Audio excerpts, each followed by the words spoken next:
A toxic situation along southwest Florida's coastline is getting worse. The red tide lurking in our water is growing, which means bad news for people, businesses, and our wildlife. The latest concentration map from the Florida Fish and Wildlife Commission showing high to medium levels along parts of Charlotte and Lee County coastlines, and Sanibel is being especially hard hit. The toxic algae is known to cause breathing problems for people, and it can kill marine life all along the coast. Yeah, over the past week, there have been several reports of dead fish washing up on the shore. 4 in your corners, Carl Fortier joining us live right now from the Lighthouse Beach on Sanibel with how things are looking right now. Carl? Well, high levels of red tide have been known to cause everything from respiratory irritation in people on the beach to massive fish kills that wash up on shore. After red tide was found in high levels last week off of Lighthouse Beach here in Sanibel, the problem is still being felt in this area. Yeah, and you can see that there's really not any dead fish here too much right now.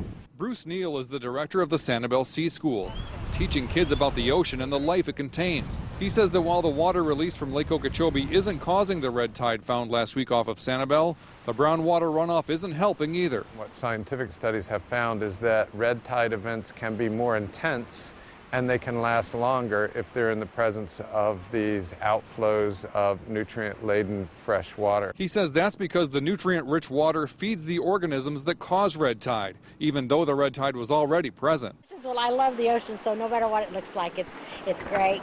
But I wasn't expecting it to be clearer. Since this area, that's what they're supposed to have. I assumed there was just a storm at sea.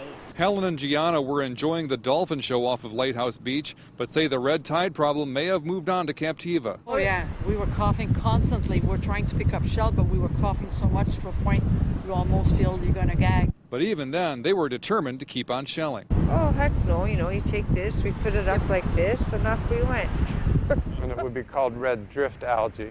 Neal says he believes there will eventually be solutions to divert the water from Okeechobee that's muddying the beaches of Sanibel, but says it might take a couple of decades. He hopes his mission to teach kids about the ocean will make them want to be involved in those solutions. And then when it's their time to stand up and contribute, which it doesn't have to be a long time for a kid, it's time to stand up and say, gee, we need to do something about this, whatever it is.